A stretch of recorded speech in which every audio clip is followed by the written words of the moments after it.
plus de temps avec toi, des secondes pour te contempler, des minutes pour te dire je t'aime, des heures pour t'adorer, et l'éternité dans tes bras d'amour. Je veux plus de temps avec toi, des secondes pour te contempler, des minutes pour te dire je t'aime.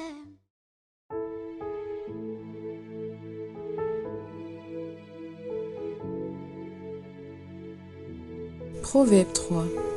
Mon fils, n'oublie pas mes enseignements, et que ton cœur garde mes préceptes, car ils prolongeront les jours et les années de ta vie, et ils augmenteront ta paix. Que la bonté et la fidélité ne t'abandonnent pas. Lis-les à ton cou, écris-les sur la table de ton cœur.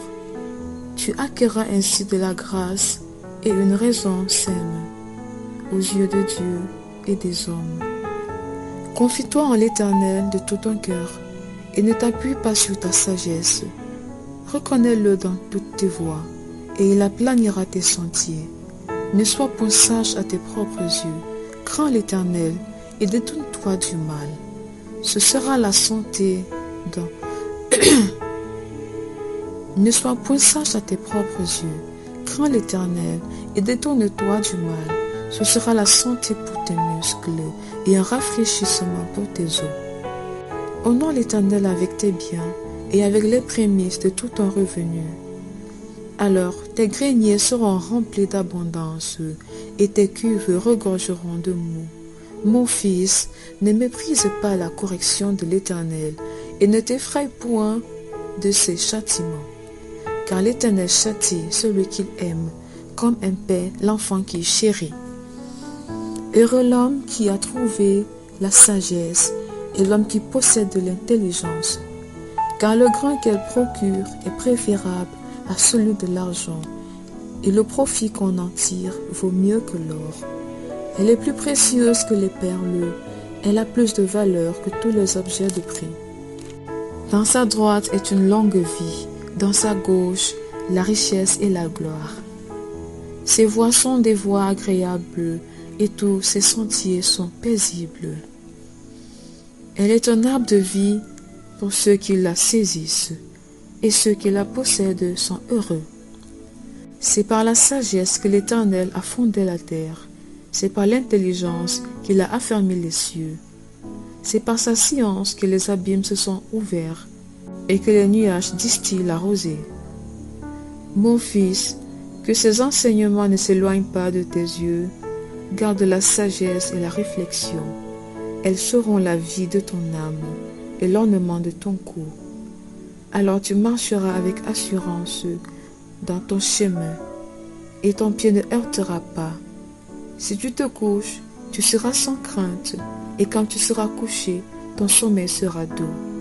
Ne redoute ni une terreur soudaine, ni une attaque de la part des méchants. Car l'Éternel sera ton assurance. Il préservera ton pied de toute embûche. Ne refuse pas un bienfait à celui qui y a droit, quand tu as le pouvoir de l'accorder. Ne dis pas à ton prochain, va et reviens, demain je donnerai, quand tu as de quoi donner. Ne médite pas le mal contre ton prochain, lorsqu'il demeure tranquillement près de toi. Ne conteste pas sans motif avec quelqu'un, lorsqu'il ne t'a point fait de mal. Ne porte pas envie à l'homme violent, et ne choisis aucune de ses voies. Car l'Éternel a en horreur les hommes pervers, mais il est un ami pour les hommes droits. La malédiction de l'Éternel est dans la maison du méchant, mais il bénit la demeure des justes. Il se moque des moqueurs, mais il fait grâce aux humbles. Les sages hériteront la gloire, mais les insensés ont la honte en partage. Amen.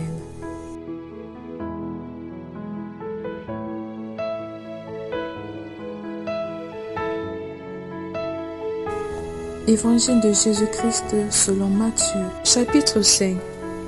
Ne jugez point, afin que vous ne soyez point jugés, car on vous jugera du jugement dont vous jugez, et l'on vous mesurera avec la mesure dont vous mesurez. Pourquoi vois-tu la paille qui est dans l'œil de ton frère et n'aperçois-tu pas la poutre qui est dans ton œil? Ou comment peux-tu dire à ton frère, laisse-moi ôter une paille de ton œil, toi qui as une poutre dans le tien? Hypocrite, ôte premièrement la poutre de ton œil, et alors tu verras comment ôter la paille de l'œil de ton frère. Ne donnez pas les choses saintes aux chiens, et ne jetez pas vos perles devant les pourceaux, de peur qu'ils ne les foulent aux pieds, ne se retournent et ne vous déchirent. Demandez et l'on vous donnera, cherchez et vous trouverez, frappez et l'on vous ouvrira. Car quiconque demande reçoit, celui qui cherche trouve, et l'on ouvre à celui qui frappe. Lequel de vous donnera une pierre à son fils s'il lui demande du pain? Ou, s'il demande un poisson, lui donnera-t-il un serpent? Si donc, méchant comme vous l'êtes, vous savez donner de bonnes choses à vos enfants, à combien plus forte raison votre Père qui est dans les cieux donnera-t-il de bonnes choses à ceux qui les lui demandent? Tout ce que vous voulez que les hommes fassent pour vous, faites-le de même pour eux, car c'est la loi et les prophètes. Entrez par la porte étroite, car large est la porte, spacieux est le chemin qui mène à la perdition, et il y en a beaucoup qui entrent par là. Mais étroite est la porte, resserrez le chemin qui mène à la vie, et il y en a peu qui le trouvent. Gardez-vous des faux prophètes. Ils viennent à vous en vêtements de brebis, mais au-dedans, ce sont des loups ravisseurs.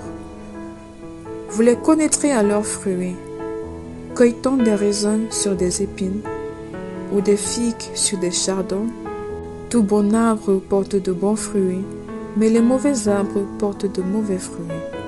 Un bon arbre ne peut porter de mauvais fruits, ni un mauvais arbre porter de bons fruits. Tout arbre qui ne porte pas de bons fruits est coupé et jeté au feu. C'est donc à leurs fruits que vous les connaîtrez.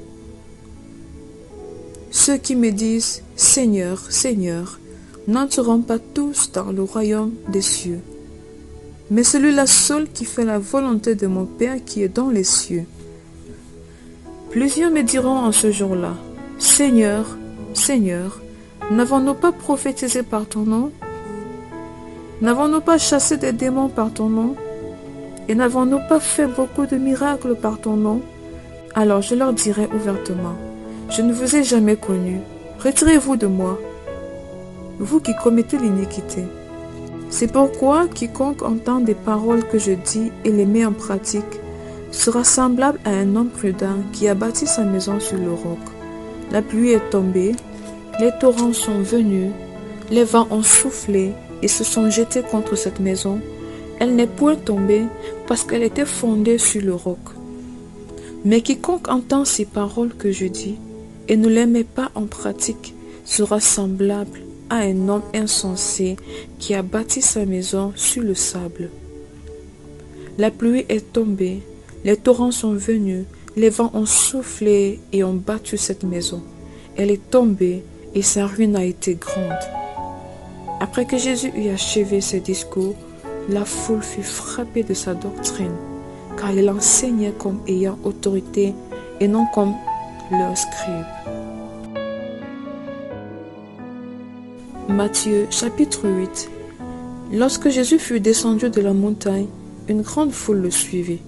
Et voici, un lépreux s'étant approché se prosterna devant lui et dit, « Seigneur, si tu le veux, tu peux me rendre pur. » Jésus étendit la main, le toucha et dit, « Je le veux, sois pur. » Aussitôt, il fut purifié de sa lèpre. Puis Jésus lui dit, « Garde-toi d'en parler à personne, mais va te montrer au sacrificateur et présente l'offrande que Moïse a prescrite, afin que cela leur serve de témoignage. » Comme Jésus entra dans Capernaum, un centenier l'aborda, le priant et disant, « Seigneur, mon serviteur est couché à la maison, atteint de paralysie et souffrant beaucoup. » Jésus lui dit, « J'irai et je le guérirai. » Le centenier répondit, « Seigneur, je ne suis pas digne que tu entres sous mon toit, mais dis seulement un mot, et mon serviteur sera guéri. Car moi qui suis soumis à des supérieurs, j'ai des soldats sous mes ordres. Et je dis à l'un, va, et il va. À l'autre, viens, et il vient. Et à mon serviteur, fais cela, et il le fait. » Après l'avoir entendu, Jésus fut dans l'étonnement, et il dit à ceux qui le suivaient, « Je vous le dis en vérité, même en Israël, je n'ai pas trouvé une si grande foi. Or, je vous déclare que plusieurs viendront de l'Orient et de l'Occident, et seront à table avec Abraham, Isaac et Jacob, dans le royaume des cieux. Mais les fils du royaume seront jetés dans les ténèbres du dehors, où il y aura des pleurs et des grincements de dents. » Puis Jésus dit au centenier, « Va, qu'il te soit fait selon ta foi. » Et à l'heure même, le serviteur fut guéri. Jésus se rendit ensuite à la maison de Pierre, dont il vit la belle-mère couchée et ayant la fièvre. Il toucha sa main, et la fièvre la quitta, puis elle se leva et le servit. Le soir, on amena auprès de Jésus plusieurs démoniaques.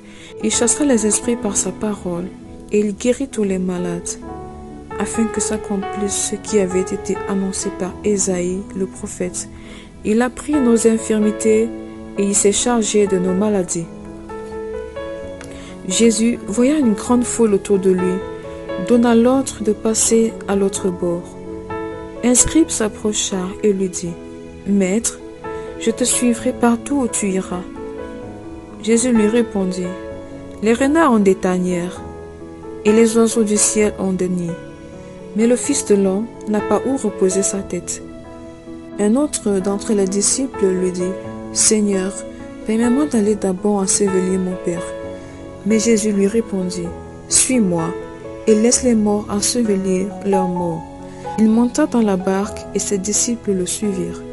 Et voici, il s'éleva sur la mer une si grande tempête que la barque était couverte par des flots. Et lui, il dormait.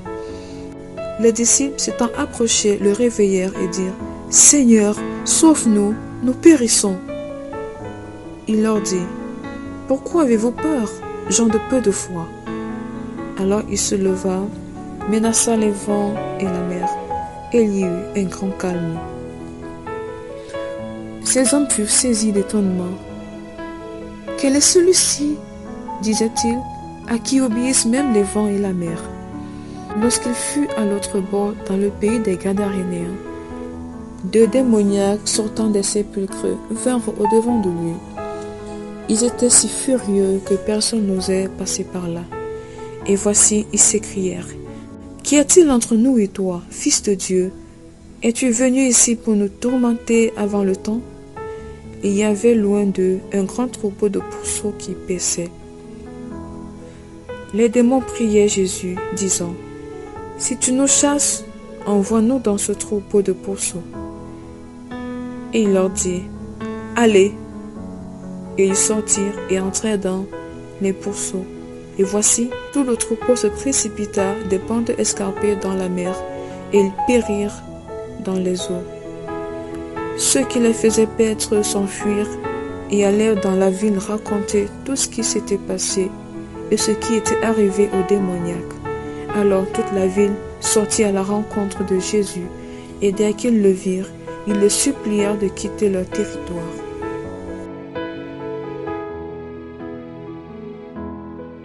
Matthieu chapitre 9.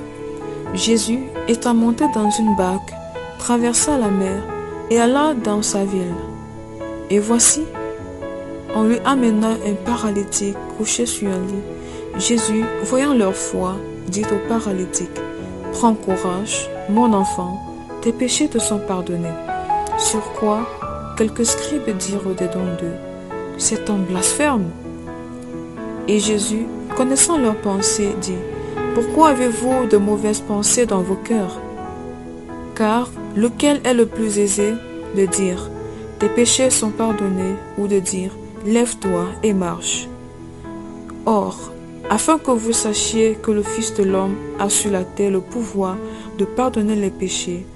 Lève-toi, dit-il au paralytique, prends ton lit et va dans ta maison. Et il se leva et s'en alla dans sa maison.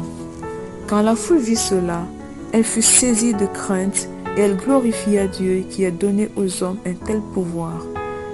De là étant allé plus loin, Jésus vit un homme assis au lieu des péages et qui s'appelait Matthieu, et il dit, « Suis-moi ». Cet homme se leva et le suivit. Comme Jésus était à table dans la maison, voici beaucoup de publicains et de gens de mauvaise viveur se mettre à table avec lui et avec ses disciples. Les pharisiens virent cela et ils dirent à ses disciples, « Pourquoi votre maître mangeait-il avec des publicains et les gens de mauvaise vie ?» Ce que Jésus ayant entendu, il dit, « Ce ne sont pas ceux qui se portent bien qui ont besoin de médecins, mais les malades. Allez et apprenez ce que signifie « Je prends plaisir à la miséricorde et non au sacrifice, car je ne suis pas venu appeler des justes, mais des pécheurs. » Alors les disciples de Jean vinrent auprès de Jésus et dirent, « Pourquoi nous et les pharisiens jeûnons-nous, tandis que tes disciples ne jeûnent point ?» Jésus leur répondit, « Les amis de l'époux peuvent-ils s'affliger pendant que l'époux est avec eux? Les jours viendront où l'époux leur sera enlevé, et alors ils jeûneront. Personne ne met une pièce de drap neuf à un vieux habit, car il emporterait une partie de l'habit, et la déchirure serait pire. L'on ne met pas non plus du vin nouveau dans une vieille outre, autrement les outres se rompent, le vin se répand, et les outres sont perdues. Mais on met le vin nouveau dans des outres neuves, et le vin et les outres se conservent. » Tandis qu'il leur adressait ces paroles, voici un chef arriva, se prosterna devant lui et dit, « Ma fille est morte il y a un instant, mais viens, impose-lui les mains et elle vivra. » Jésus se leva et le suivit avec ses disciples. Et voici, une femme atteinte d'une perte de sang depuis 12 ans s'approcha par derrière et toucha le bord de son vêtement. Car elle disait en elle-même, « Si je puis seulement toucher son vêtement, je serai guérie. » Jésus se retourna et dit, en la voyant, « Prends courage, ma fille, ta foi t'a guérie. » Et cette femme fut guérie à l'heure même. Lorsque Jésus fut arrivé à la maison du chef, et qu'il vit les joueurs de flûte et la foule bruyante, il leur dit, « Retirez-vous, car la jeune fille n'est pas morte, mais elle dort. » Et il se moquait de lui. Quand la foule lui était renvoyée, il entra, prit la main de la jeune fille, et la jeune fille se leva. Le bruit s'en répandit dans toute la contrée. Étant parti de là, Jésus fut suivi par 2 aveugles qui criaient, « Aie pitié de nous, fils de David !» Lorsqu'il fut arrivé à la maison, les aveugles s'approchèrent de lui, et Jésus leur dit, « Croyez-vous que je puisse faire cela? »« Oui, Seigneur, » lui répondirent-ils. Alors il leur toucha leurs yeux en disant, « Qu'il vous soit fait selon votre foi. » Et leurs yeux s'ouvrirent. Jésus leur fit cette recommandation sévère, « Prenez garde que personne ne le sache. » Mais dès qu'ils furent sortis, ils répandirent sa renommée dans tout le pays. Comme ils s'en allaient, voici on amena à Jésus un démoniaque muet. Le démon ayant été chassé, le muet parla, et la foule étonnée disait, « Jamais pareille chose ne s'est vue en Israël. » Mais les pharisiens dirent, « C'est par le prince des démons qui chasse les démons. » Jésus parcourait toutes les villes et les villages, enseignant dans les synagogues, prêchant la bonne nouvelle du royaume et guérissant toute maladie et toute infirmité. Voyant la foule, il fut ému de compassion pour elle, parce qu'elle était languissante et abattue, comme des brebis qui n'ont point de berger. Alors il dit à ses disciples, « La moisson est grande, mais il y a peu d'ouvriers. Priez donc le maître de la moisson d'envoyer des ouvriers dans sa moisson. »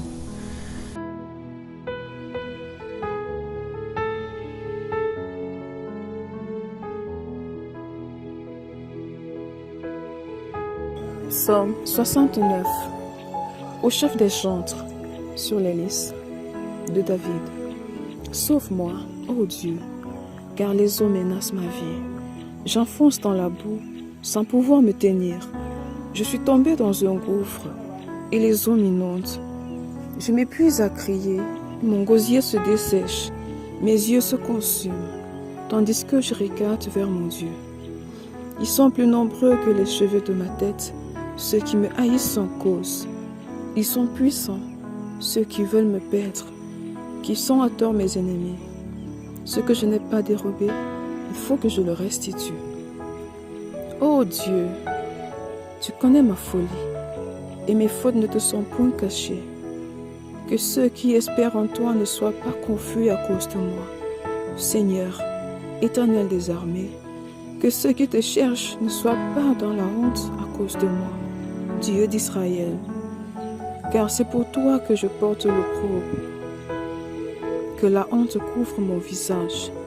Je suis devenu un étranger pour mes frères, un inconnu pour les fils de ma mère, car le zèle de ta maison me dévore, et les outrages de ceux qui t'insultent tombent sur moi. Je verse des larmes, et je gêne. Et c'est ce qui m'attire l'opprobre. Je prends un sac pour vêtements, et je suis l'objet de leur sarcasme. Ceux qui sont assis à la porte parlent de moi, et les buveurs de liqueur forte me mettent en chanson. Mais je t'adresse ma prière, ô Éternel, que ce soit le temps favorable, ô Dieu. Par ta grande bonté, réponds-moi, en m'assurant ton secours. Retire-moi de la boue, et que je n'enfonce plus, que je sois délivré de mes ennemis et du gouffre. Que les flots ne m'inondent plus, que l'abîme ne m'engloutisse pas, et que la fosse ne se ferme pas sur moi. Exauce-moi, Éternel, car ta bonté est immense. Dans tes grandes compassions, tourne vers moi les regards, et ne cache pas ta face à ton serviteur. Puisque je suis dans la détresse, hâte-toi de m'exaucer. Approche-toi de mon âme, délivre-la, sauve-moi à cause de mes ennemis. Tu connais mon opprobre, ma honte, mon ignominie. Tous mes adversaires sont devant toi. L'opprobre me brise le cœur et je suis malade. J'attends de la pitié, mais en vain. Des consolateurs, je n'en trouve aucun. Ils mettent du fiel dans ma nourriture, et pour apaiser ma soif, ils m'abreuvent de vinaigre.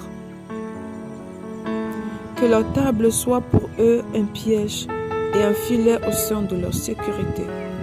Que leurs yeux s'obscurcissent et ne voient plus. Et fais continuellement chanceler leurs reins.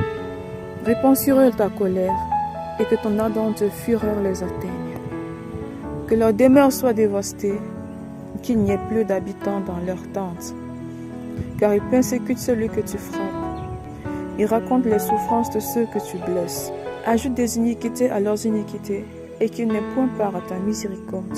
Qu'ils soient effacés du livre de vie et qu'ils ne soient point inscrits avec les justes.